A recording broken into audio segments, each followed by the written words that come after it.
Shalom, shalom, peuple de Dieu. Que le Seigneur nous bénisse et que sa grâce nous couvre. Il est vrai que hier, je devais être présent sur la ligne pour donner les versets de prière, du jeûne et de la prière. Mais j'avais été occupé hier. C'est pourquoi c'est ce matin que les sujets de jeûne et de prière sont partis. Je voudrais nous encourager tous à finir ce temps de jeûne et de prière. Le thème que je veux voir avec vous, choisissez la bonne part. Faites comme Marie. As-tu choisi la bonne part? Matthieu 26, le verset 13. Je vous le dis en vérité, partout où cette bonne nouvelle sera prêchée, dans le monde entier, on racontera aussi en mémoire de cette femme ce qu'elle a fait. Thème, choisissez la bonne part. Texte, Matthieu 26, le verset 13. Je vous le dis en vérité, partout où cette bonne nouvelle sera prêchée dans le monde entier, on racontera aussi en mémoire de cette femme ce qu'elle a fait. Jésus a donné sa vie à la croix pour chacun de nous. Il a payé un très grand prix. Rien que nous puissions faire ou dire ne nous permettra jamais de plonger cette dette. Parce que c'est une dette de sang, c'est une dette où il a donné sa vie.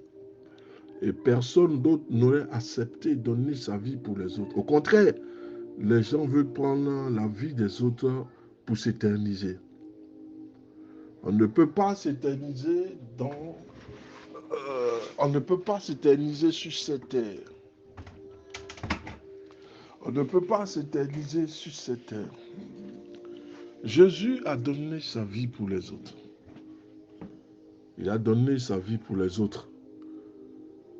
Et quoi que nous fassions, ou quoi que nous disons, cela ne permettrait jamais d'éponger cette dette. Parce que le tribut a été lourd. La rançon a été lourde. Comme je dis, personne ne pouvait donner sa vie. Il n'y avait que lui qui pouvait le faire conformément à la prophétie qui a été donnée. Lui-même, à un moment donné, a essayé de négocier dans le jardin de Gethsémane, éloignant la coupe de lui, parce que c'était une coupe de douleur, une coupe d'agonie. Il était le seul capable de le faire. C'est pourquoi il a instauré alors la nouvelle alliance par son sang. La dette est lourde, la dette à payer est lourde, et personne ne pourra la rembourser. Au contraire, d'autres même cherchent à enlever des vies, alors que lui, il donne sa propre vie. Alors, comment faire pour plaire au Seigneur? Marie, Marthe et Lazare étaient des amis proches de Jésus. Marie est décrite par Jésus comme la femme ayant choisi et la bonne part. Luc 10, le verset 42.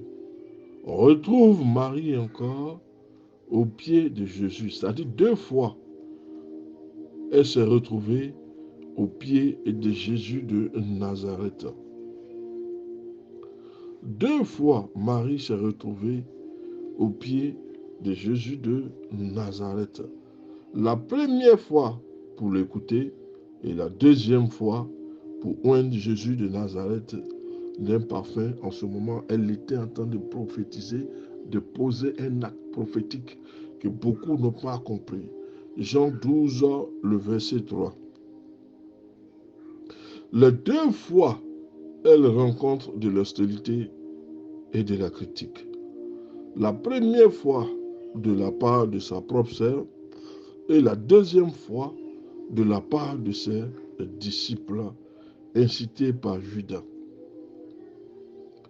À chaque fois, Jésus prenait sa défense.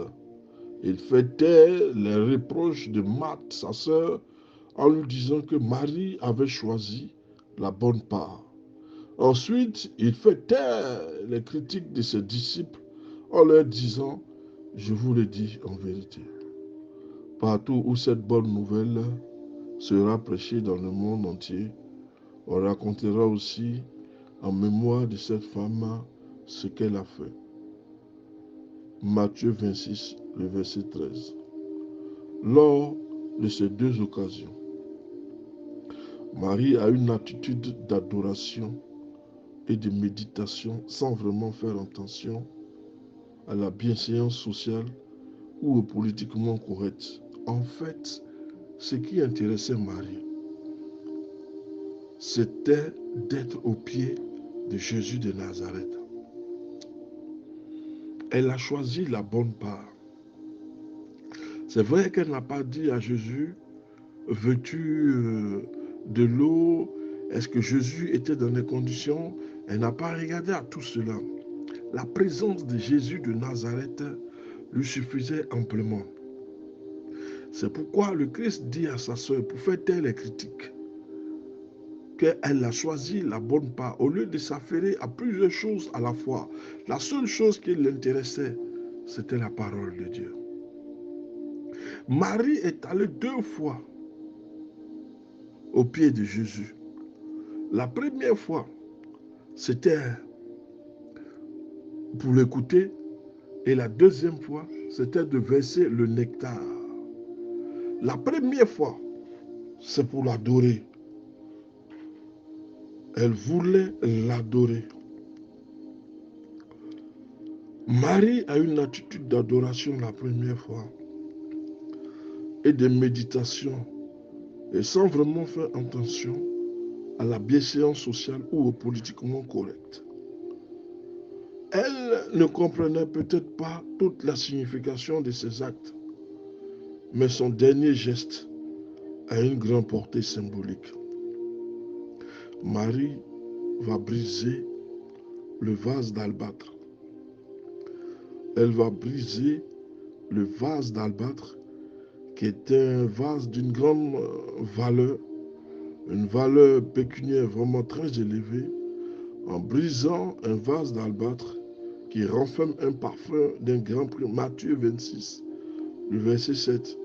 Et en répandant ce parfum sur la tête et sur les pieds de Jésus, qu'elle essuyait ensuite avec ses cheveux, regardez avec quoi elle essuie. C'est-à-dire, elle fait le don de sa personne même à l'évangile, comme le Messie.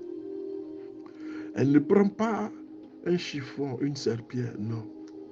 Elle prend de son propre corps pour nettoyer les pieds de Jésus. C'est-à-dire, elle prend sa chevelure, elle l'utilise pour nettoyer. Elle sait la dimension spirituelle de qui est Jésus de Nazareth. Elle sait que ce monsieur, lorsqu'il rentre dans ta vie, les choses n'ont plus la même valeur. Elle sait que c'est le Messie qui est venu ôter le péché du monde. Et celui-là, il ne faut pas le considérer comme les autres. Non, sa considération et son adoration doivent être spéciales. Ce n'est pas le Dieu, ni ce n'est pas les autres dieux. Non, il est le Dieu unique. Il est l'intermédiaire entre Dieu et les hommes. Il mérite la gloire. Il dit au Seigneur, donne-moi la gloire que j'avais lorsque j'étais auprès de toi. Marie savait qui il était, parce qu'il a prié pour elle. En retour, elle fait don de sa personne et de son corps. Elle le sut, le vase, le parfum qu'elle a versé sur la tête et sur les pieds de Jésus. Elle le sut avec ses cheveux. Elle a fait un sacrifice que beaucoup n'ont pas pu faire.